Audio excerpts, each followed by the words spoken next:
नमस्कार, एस्ट्रोसो चैनल में आपका स्वागत है। मैं डॉक्टर शेफाली गर्ग आज आपसे बात करूंगी रक्षाबंधन पर। रक्षाबंधन जैसा कि नाम से ही स्पष्ट है, ऐसा बंधन जिसमें रक्षा का वचन लिया जाए। आज के दिन हर भाई अपनी बहन की रक्षा का वचन लेता है, उसके दायित्वों को अपने ऊपर लेता है।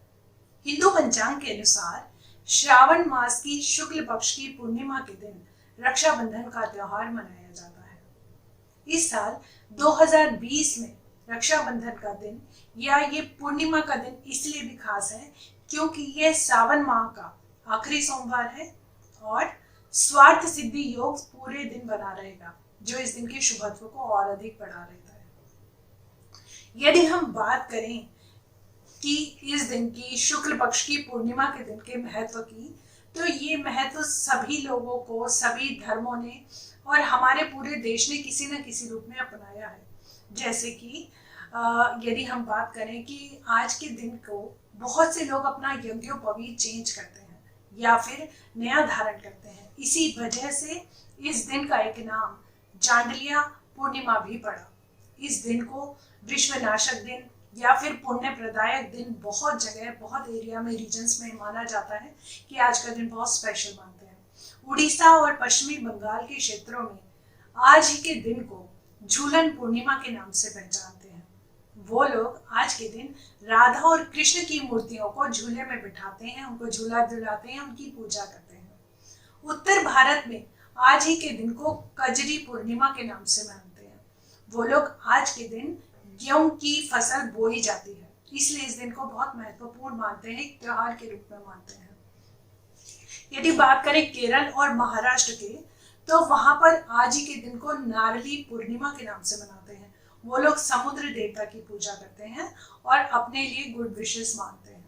परंतु संपूर्ण भारत में अलग अलग रूपों में मनाते हुए भी रक्षाबंधन का दिन सबसे अधिक प्रचलित है, सबसे अधिक फेमस है, जो आज के दिन के महत्व को बढ़ाता है। अब यदि हम बात करें कि आज के दिन ये रक्षा बांधने का सूत्र का कार्यक्रम कहाँ से शुरू हुआ, यदि हम अपने प्राचीन ग्रंथों में एक आख्यान मिलता है राजा बलि का। राजा बलि, उन्होंने घोर तपस्या की और उन्होंने एक यज्ञ किया जिससे वह इंद्र के सिंहासन को जीत सकते थे, स्वर्ग लोक पर अपना अधिकार कर सकते थे। तो इंद्र घबरा गए और घबराते हुए वो भगवान विष्णु के पास मदद के लिए पहुंचे। भगवान विष्णु ने वामन रूप में एक ब्राह्मण का अवतार लिया, एक बच्चे का अवतार लेकर वो राजा बलि के पास आए और राजा बलि से यज्ञ के बाद 3 पग धरती मांगी। क्योंकि शुक्राचार्य राजा बलि के गुरु थे, वो पहचान गए कि ये विष्णु भगवान की लीला है और उन्होंने राजा बलि को मना भी किया। पर राजा बलि अपने संकल्प से पीछे नहीं हटे कि पूजा के बाद मुझसे कोई भी ब्राह्मण कुछ मांगेगा तो मैं उन्हें दूंगा।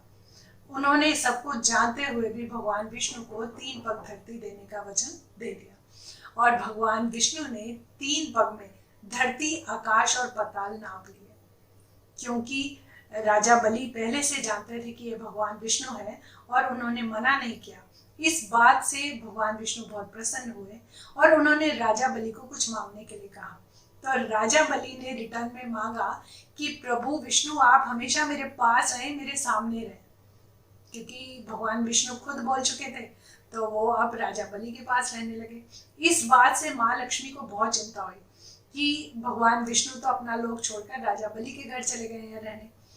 तो नारद मुनि के एडवाइस करने पर, उनके परामर्श पर माँ लक्ष्मी सबसे पहले राजा बलि के घर गई और उनको एक रक्षा सूत्र बांधा और संकल्प में अपने साथ भगवान विष्णु को अपने घर वापस लेकर आ गए। उस दिन से रक्षाबंधन का ये त्योहार शुरू हुआ कि बहनें अपने भाइयों के घर जाती हैं और राखी बांधती हैं, जो आज तक चला आ रहा है। अब यदि हम बात करें कि आज के दिन के प्रभाव को और हैप्पी बनाने के लिए और शुभ बनाने के लिए कोई भी बहन किस रंग की राखी अपने भाई को बांधे, तो यदि आपके भाई की राशि है मेष, तो आप उनको लाल रंग की राखी बांधे, जो भाई की प्रगति के लिए भी अच्छी होगी और आप दोनों के रिलेशन के लिए भी बहुत बेनिफिशियल होगी। यदि आपके भाई की राशि है वृषभ, तो आप उनको नीले रंग की राशि बनाएं, नीले रंग से कोई ना कोई रंग मिलता हुआ राखी का सूत्र बांधे। यदि है मिथुन राशि, तो हरे रंग की राखी पहनाएं। यदि कर्क राशि आपके भाई की है तो पीले या फिर सफेद रंग की राखी अपने भाई को पहनाएं। सिंह आपके भाई की राशि का नाम है सिंह, तो आप पीले रंग की राखी पहनाएं। यदि आपके भाई की राशि का नाम है कन्या तो आप उनको हरे रंग की राखी पहना सकते हैं। तुला राशि वालों के लिए नीला और सफेद रंग बहुत शुभ रहेगा और वृश्चिक राशि वालों के लिए पीला और लाल रंग। यदि आपके भाई की राशि है धनु तो गोल्डन या फिर सुनहरा पीला रंग की राखी आप उन्हें पहना सकते हैं। यदि आपके भाई की राशि का नाम है मकर तो आप उनको नीले रंग की राखी पहनाएं। यदि आपके भाई की राशि का नाम है कुंभ तो आप उनको गहरे हरे रंग की, एकदम डार्क ग्रीन कलर का रंग उनके लिए लकी रहेगा।